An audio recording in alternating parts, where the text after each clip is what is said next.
Compte rendu de la 72e réunion du Conseil de ministres. Le président de la République, chef de l'État, Félix Antoine Tshisekedi Tshilombo, a présidé ce vendredi 26 décembre 2025 à la Cité de l'Union africaine, la 72e réunion du Conseil de ministres. 5 points étaient inscrits à l'ordre du jour, à savoir 1. Communication du président de la République, chef de l'État. 2. Points d'information. 3. Approbation d'un relevé des décisions du Conseil de ministres. 4. Examen et adoption de dossiers. 5. Enfin, examen et adoption de textes. La communication du président de la République a porté sur 2 points principaux, à savoir 1. De vœux pour la Noël et le Nouvel An. Le président de la République a entamé ses derniers conseils de ministres de l'année 2025 par adresser à chacun des membres du gouvernement et par ricochet à l'ensemble de leurs membres de cabinet, des administrations publiques sous leurs responsabilités, ainsi qu'à leurs familles respectives, ses vœux les plus sincères de paix, de santé, de bonheur et de prospérité. Il a souhaité que ces moments de communion et de partage renforcent les liens familiaux, ravivent l'espérance et inspirent à chacun un engagement renouvelé au service de la nation. L'année 2025 qui s'achève, a rappelé le président de la République, n'a pas été de tout repos pour notre pays. Elle a été marquée notamment par la persistance de la situation d'insécurité dans l'Est de la République, laquelle continue de mettre à rude preuve la résilience, le courage et la dignité de notre peuple. Toutefois, des discussions à Doha qui continuent et surtout les accords récemment entérinés à Washington, constituent un pas vers des bonnes perspectives qui dessinent une issue durable à ces cycles de violence. Avec la grâce des dieux, la détermination des institutions de la République, la bravoure de nos forces armées et de nos vaillants Wazalendo, et le soutien de nos partenaires, nous y parviendrons et la paix sera pleinement restaurée sur l'ensemble du territoire national, a-t-il précisé. En cette période de festivités de fin d'année, le président de la République a invité chacune et chacun à faire davantage preuve de circonspection, tant sur le plan sécuritaire que comportemental, conformément aux orientations qu'il a rappelées lors de sa communication à la 70e réunion du Conseil de ministres. La protection des vies humaines, la sauvegarde des biens publics et privés, ainsi que le respect de l'ordre public et des valeurs républicaines demeurent une responsabilité collective et un devoir partagé. À lui de renchérir que ce temps de célébration doit être également un moment de méditation, de réflexion profonde et des projections stratégiques en vue d'une entame heureuse, responsable et résolument tournée vers l'action de l'année 2026 qui se profile à l'horizon. Il offre à chacun l'opportunité de tirer les leçons du passé récent, de consolider les acquis et de corriger avec lucidité et courage les insuffisances constatées. Dès lors, le président de la République a invité et rappelé à chaque membre du gouvernement à procéder à une évaluation personnelle, honnête et rigoureuse de l'action menée dans son secteur au cours de l'année 2025, afin d'identifier clairement ce qui n'a pas fonctionné, ce qui a produit des résultats tangibles, ainsi que les ajustements nécessaires pour améliorer significativement les performances et l'impact de l'action publique au cours de l'année à venir. Il va de soi qu'une évaluation globale et approfondie de l'action gouvernementale soit également menée. À cet égard, il a engagé la Première ministre chef du gouvernement à enclencher cet exercice dans un esprit de responsabilité, d'efficacité et de redevabilité. Il a terminé ces points en souhaitant aux membres du gouvernement ainsi qu'à leurs familles une excellente année 2026 placée sous le signe de la paix durable, de la cohésion nationale, du sens élevé du devoir, du travail bien fait et du progrès partagé au bénéfice de toutes les Congolaises et de tous les Congolais. Le deuxième point de la communication du président de la République a porté sur la délivrance des plaques d'immatriculation pour véhicules. Le président de la République a commencé par rappeler que la plaque d'immatriculation constitue un élément fondamental d'identification des véhicules, indispensable à l'organisation de la circulation routière, à la sécurité publique, à la lutte contre la criminalité transfrontalière, à la mobilisation des recettes de l'État ainsi qu'au respect de la législation et de la réglementation en vigueur. Il a relevé avec une vive préoccupation que des informations concordantes portées à sa connaissance font état depuis une longue période d'une rupture, voire d'une rareté persistante des plaques d'immatriculation sur l'ensemble du territoire national. Cette situation a conduit de nombreuses personnes propriétaires de véhicules récemment importés à circuler sans plaque réglementaire ou à se munir abusivement des plaques dites temporaires émanant de certains services publics, principalement dans les buts d'échapper au contrôle des polices des circulations routières. Cet état de fait révèle une défaillance manifeste du service légalement habilité à assurer la délivrance des plaques d'immatriculation.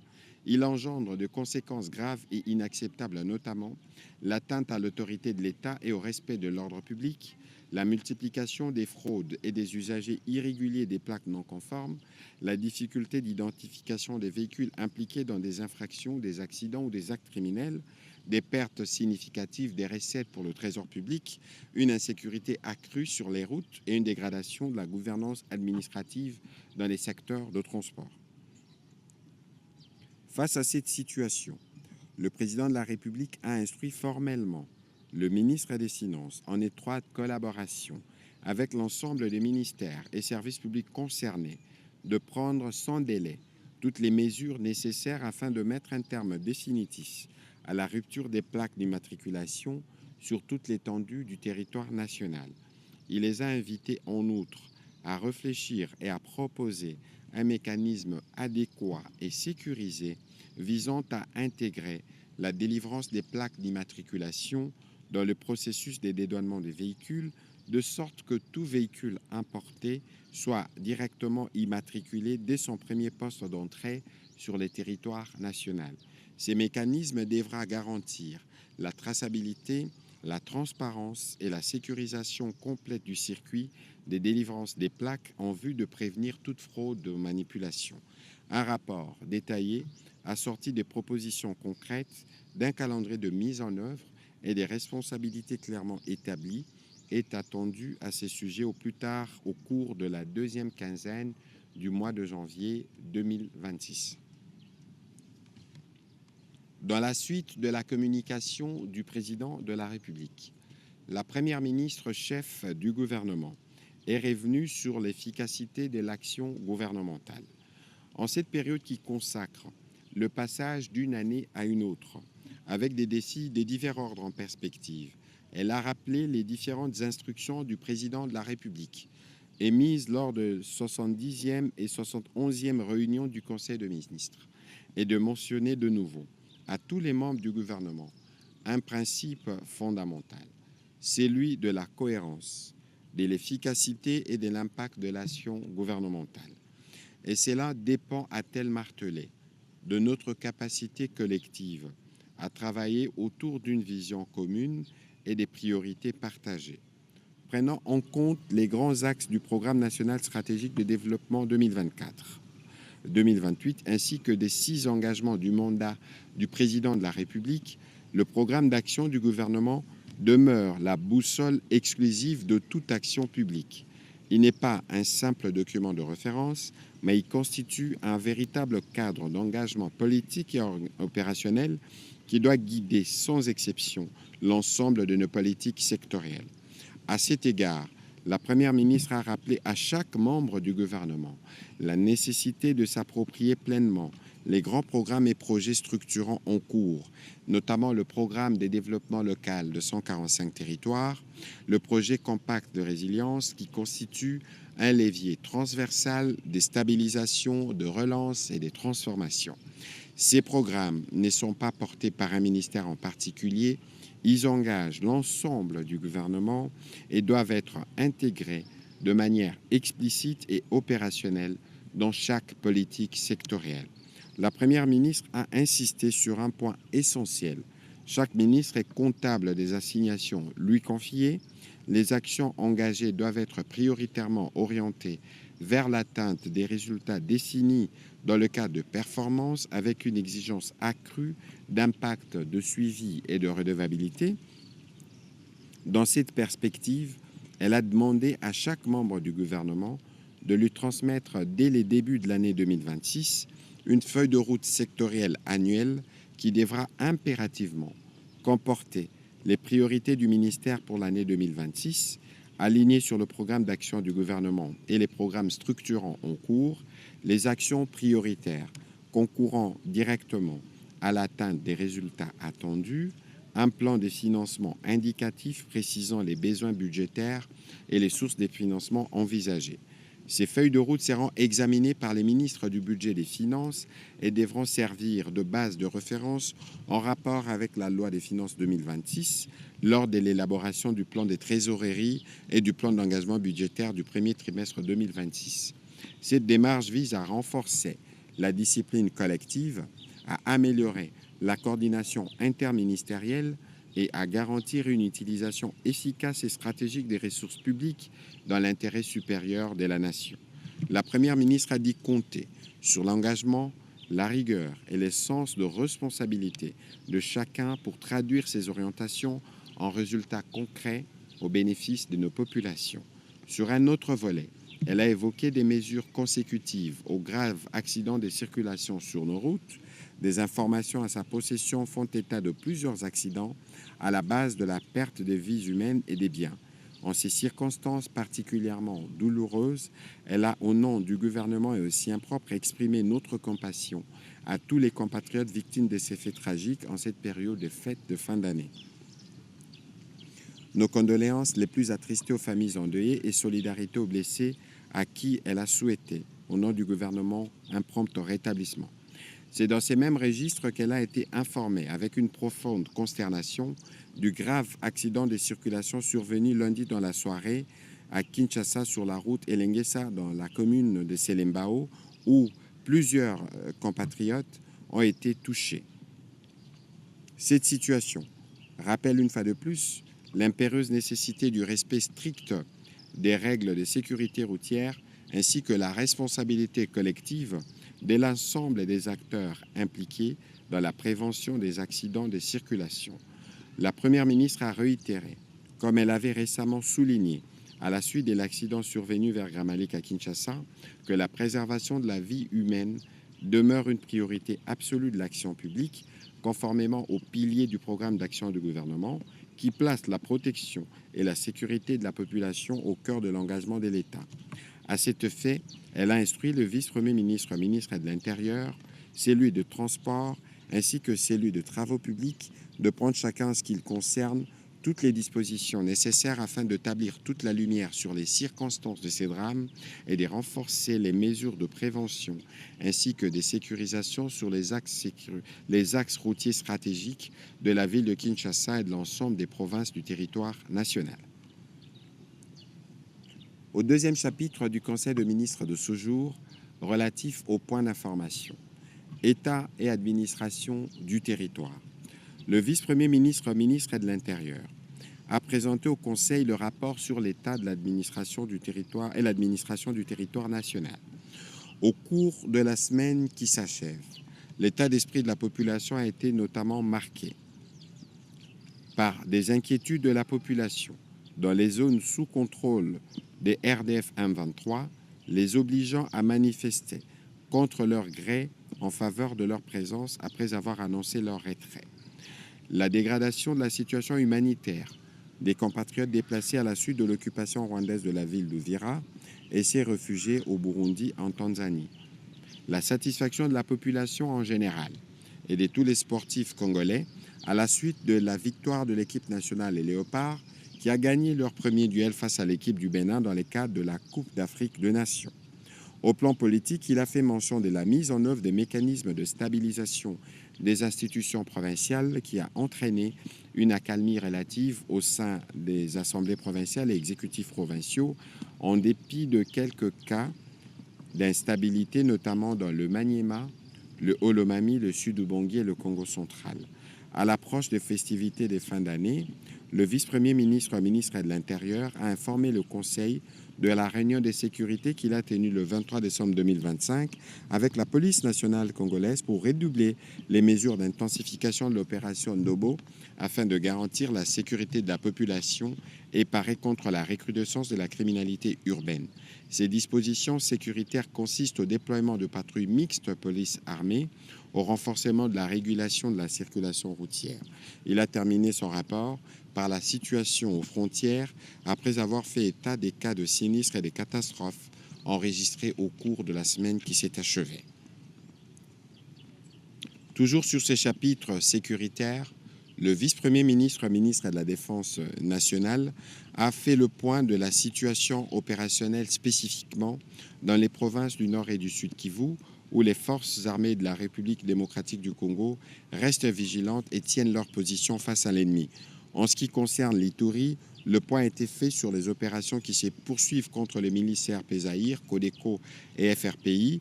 Dans le cadre de l'opération Ngemba, il a souligné qu'après les déploiements de renforts dans la zone, la situation est sous contrôle des unités de 11e et 14e régions militaires afin d'assurer la sécurité avant, pendant et après les festivités.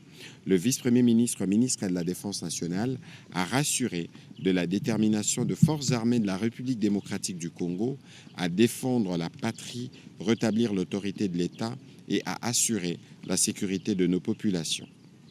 Au sujet de la situation épidémiologique, le ministre de la Santé publique, Hygiène et Prévoyance sociale a fait le point de la situation dans le pays. Pour ce qui est du choléra, la tendance à la baisse se poursuit. Pour ce qui est du Mpox, la tendance à la 50e semaine a été caractérisée notamment par une baisse continue. Et donc globalement, une baisse significative de notifications est observée avec une réduction du nombre de cas positifs. Les dispositifs de riposte sont maintenus et les actions se poursuivent pour éradiquer ces épidémies. Sur un autre volet, le ministre de la Santé a informé le Conseil de la relance officielle le 22 décembre 2025 du centre hospitalier universitaire CHU du Cinquantenaire, anciennement appelé Hôpital du Cinquantenaire, ce qui consacre le retour effectif de l'État dans la gestion de cet établissement stratégique et réaffirmant son engagement en faveur d'un service public de santé accessible, équitable et de qualité. Après plus d'une décennie marquée par des dysfonctionnements consécutifs à une gestion privée défaillante, l'État a pleinement assumé ses responsabilités à l'issue d'une procédure légalement établie et confirmée par le Conseil d'État. À cet effet, un comité de gestion provisoire a été mis en place et plusieurs services essentiels ont été rendus opérationnels, notamment la traumatologie, les urgences, la neurochirurgie, la santé maternelle et néonatale. Désormais intégrés au réseau national des hôpitaux de référence, les CHU du Cinquantenaire entament une nouvelle phase axée sur l'amélioration continue de la qualité des soins, la valorisation des compétences nationales et le déploiement progressif des services structurants. Note d'information relevant du secteur de la justice. Le ministre d'État, ministre de la Justice et garde de Sceaux a présenté au Conseil le projet de mise en place du guichet unique de réception, traitement et suivi des demandes d'entraide judiciaire ou commission rogatoire internationale au sein du ministère de la Justice. L'objectif poursuivi est de favoriser la collaboration interinstitutionnelle à travers la centralisation de toutes les formalités et activités liées à la réception, au traitement et au suivi de dossiers relatifs aux demandes d'entraide judiciaire ou des commissions rogatoires internationales d'une part, et de simplifier et de clarifier le processus d'examen et de traitement des demandes de commissions rogatoires internationales et d'entraide judiciaire d'autre part. Grâce à ces guichets uniques, a précisé le ministre d'État, il pourra être instauré un circuit clair et simple des traitements des demandes et des délais précis des traitements en déant lesquels la commission rogatoire doit être exécutée. Sinon, la partie requérante devra être avisée sur les raisons pour lesquelles un retard est enregistré dans les traitements de sa demande. Ce guichet unique sera placé sous la coordination de son ministère, secondé par le ministère des Affaires étrangères, à travers leurs cabinets respectifs, secondés par les directions et services administratifs de 2 ministères avec un secrétariat technique. Cette démarche du gouvernement, a-t-il conclu, vise à rehausser l'image de marque de notre gouvernance diplomatique internationale, en particulier celle relative à notre diplomatie judiciaire en matière de respect et de nos engagements internationaux. Le Conseil a pris acte de cette note d'information. Note d'information relevant du secteur de la communication. Le ministre de la Communication des médias, porte-parole du gouvernement, a présenté au Conseil le rapport relatif aux dispositions prises en exécution des instructions du président de la République au point 2 de sa communication lors de la 70e réunion ordinaire du Conseil de ministres. Il a indiqué qu'il compte lancer dans le prochain jour une campagne structurée dénommée Zala Ekenge Belela et ses déclinaisons dans les 4 langues nationales à travers des actions adaptées permettant d'encadrer l'action publique autour des objectifs clairement définis, des cibles identifiées avec précision et des mécanismes de communication en adéquation avec les réalités nationales. Ces dispositifs permettront d'assurer la cohérence des messages diffusés, la coordination des interventions des différents acteurs médiatiques et la permanence de la parole gouvernementale, tout en préservant la flexibilité requise pour s'ajuster à l'évolution du contexte sécuritaire et informationnel. Il sera question, spécifiquement durant la période des festivités de fin d'année, d'encourager l'alignement de communication sectorielle de ministres concernés sur les messages institutionnels validés afin de préserver la cohérence de la parole gouvernementale, de renforcer la coordination intersectorielle, notamment avec le ministère en charge de l'Intérieur, de la Défense et de la Sécurité, pour garantir la complémentarité entre communication préventive et action stratégique, d'appuyer les mécanismes de veille et des réactions rapides face à la désinformation en tant qu'outil de protection de la stabilité sociale et de la crédibilité de l'État. Sollicitant l'accompagnement du gouvernement, le ministre de la Communication et des médias a précisé que la campagne nationale de vigilance Zala Ekenge Belela participe au renforcement de la souveraineté narrative de notre pays en inscrivant la vigilance citoyenne dans une logique de responsabilité partagée entre l'État et la population. Elle contribue à la mobilisation du Front populaire comme levier de prévention, de cohésion nationale et de protection collective, particulièrement en cette période sensible de fin d'année 2025, marquée entre autres par l'agression de notre territoire national. La dernière note lue dans les chapitres de points d'information de ce jour a été lue par la vice-ministre des Affaires étrangères qui a présenté la note résumant la résolution 2808 adoptée à l'unanimité par le Conseil de sécurité des Nations Unies le 19 décembre 2025. Cette adoption intervient dans un contexte diplomatique et sécuritaire particulier, marqué par les attentes liées à la mise en œuvre effective de la résolution 2773 et par la convergence de plusieurs initiatives diplomatiques majeures offrant une opportunité réelle de progrès vers la paix dans l'est de notre pays, notamment l'accord de paix du 27 juin 2025 entre la RDC et le Rwanda, facilité par les États-Unis, qui réaffirme les engagements réciproques de cessation des hostilités, d'interdiction de toute incursion et de tout soutien aux groupes armés, des respects de la souveraineté et de l'intégrité territoriale, ainsi que la mise en place des mécanismes conjoints de sécurité, de suivi sécuritaire. Par la déclaration de principe de Doha du 19 juillet 2025 et de l'accord cadre de Doha du 15 novembre 2025, facilité par l'État du Qatar, couvrant les aspects relatifs au cessez-le-feu, au désengagement des forces, à la protection des civils, à l'accès humanitaire, au retour de personnes déplacées, au rétablissement de l'autorité de l'État. Par les cadres d'intégration économique régionale, dont l'application dépendra de la réussite des 2 processus précités, permettra le retour de la paix et la paix qui déclenchera une coopération économique régionale. Ce contexte est malheureusement marqué à ce jour par des graves violations du cessez-le-feu, caractérisées par l'intensité des hostilités et l'occupation de la ville d'Uvira par la coalition RDF M23. Parmi les points saillants de cette résolution figurent les renouvellements du mandat de la MONUSCO pour une durée d'1 an en maintenant son effectif autorisé avec comme priorité stratégique la protection des populations civiles, l'appui à la mise en œuvre de la résolution 2773 et des processus de paix en cours, la stabilisation et les renforcements des institutions de l'État. La résolution exige également que la MONUSCO exerce pleinement son mandat dans les zones affectées par le conflit en maintenant un déploiement proactif, mobile et flexible, en particulier dans les zones occupées par les RDF M23. Par l'adoption de cette résolution, la communauté internationale a donc réaffirmé clairement son soutien à la République démocratique du Congo face à l'agression rwandaise et à l'activisme persistant de groupes armés. Cette résolution constitue conjointement avec la résolution 2773 un levier stratégique majeur pour la défense de la souveraineté nationale, de la protection des populations civiles et de la stabilisation durable de l'Est de notre pays.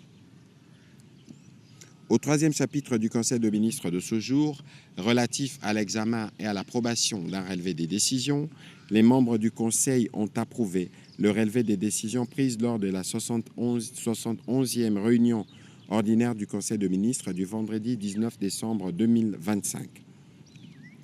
Au quatrième chapitre du Conseil de ministres de ce jour, relatif à l'examen et à l'adoption de 2 dossiers.